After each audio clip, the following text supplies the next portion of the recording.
തമിഴ്നാട്ടിൽ മഴ കനക്കുകയാണ്. ചെന്നൈ അടക്കം നിരവധി ജില്ലകളിലും പുതുച്ചേരിയിലും കാരയ്ക്കലിലും ഓറഞ്ച് അലേർട്ട് പ്രഖ്യാപിച്ചിട്ടുണ്ട്. മത്സ്യത്തൊഴിലാളികൾ കടലിൽ പോകരുത് എന്നാണ് മുന്നറിയിപ്പ്. മുഹമ്മദ് റഹീസ് വിവരങ്ങളുമായി ചേരുന്നുണ്ട് ചെന്നൈയിൽ നിന്ന്. റഹീസ്, വിവരങ്ങൾ എന്താണ് റഹീസ്?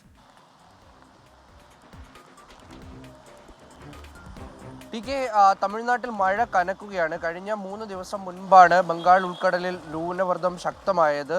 തുടർന്ന് 2 ദിവസത്തിന് ശേഷം മഴ അതിതീവ്രമാകും എന്നുള്ള മുന്നറിയിപ്പ് നൽകിയിരുന്നു. ഏതാണ്ട് കാര്യങ്ങൾ അത്തരത്തിലാണ് പോകുന്നത്. ഇന്ന് രാവിലെ മുതൽ ചെന്നൈ അടക്കമുള്ള ജില്ലകളിൽ കനത്ത മഴ തുടരുകയാണ്. ഒപ്പം തന്നെ 16 ജില്ലകളിലാണ് ഇപ്പോൾ ഓറഞ്ച് അലേർട്ട് പ്രഖ്യാപിച്ചിരിക്കുന്നത്. അല്പസമയത്തിനകം വരുന്ന പുതിയ അലേർട്ട് പ്രകാരം പല ജില്ലകളിലും റെഡ് അലേർട്ടായി മാറുമെന്ന് ഉറപ്പാണ്. കാരണം രാവിലെ മുതൽ തന്നെ പല പ്രദേശത്തും മഴ കനത്തിട്ടുണ്ട്.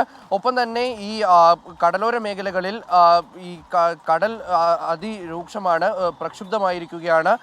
അങ്ങനെ ചില പ്രശ്നങ്ങൾ കൂടി ഇപ്പോൾ ഉണ്ട്. പ്രത്യേകിച്ച് ഈ മയിലാടുതുറ പോലുള്ള സ്ഥലങ്ങളിൽ കടലേറ്റമുണ്ട്. ഒപ്പം തന്നെ അതിശക്തമായ തിരമാലകൾ അടിക്കുന്നുണ്ട്. അപ്പോൾ ഇവർക്ക് പ്രത്യേകം ഒരു നിർദ്ദേശം നൽകിയിട്ടുണ്ട്.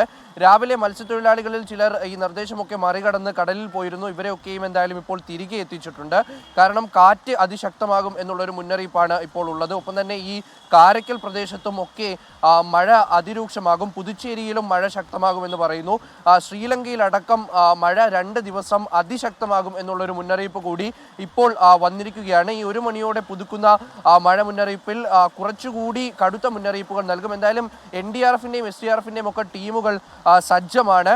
ഈ ഏതെങ്കിലും തരത്തിൽ ഉടൻ തന്നെ ദുരിതാശ്വാസ ക്യാമ്പുകൾ തുറക്കേണ്ട ഇടങ്ങൾ ഉണ്ട് എങ്കിൽ അവിടെ എത്രയും പെട്ടെന്ന് ക്യാമ്പുകൾ തുടങ്ങാനുള്ള ഒരു ഒരുക്കങ്ങൾ ആരംഭിക്കണം എന്നുള്ള കാര്യം. ചെന്നൈ ഉൾപ്പെടെയുള്ള ഇടങ്ങളിൽ മഴ ശക്തമാകും എന്നുള്ളതാണ് കാലാവസ്ഥാ നിരീക്ഷണ കേന്ദ്രത്തിന്റെ മുന്നറിയിപ്പ്. 16 ജില്ലകളിൽ ഓറഞ്ച് അലർട്ട് പ്രഖ്യാപിച്ചിട്ടുണ്ട്. മുഹമ്മദ് റഹീസ് അതിന്റെ വിശദാംശങ്ങൾ പങ്കുവയ്ക്കുകയായിരുന്നു.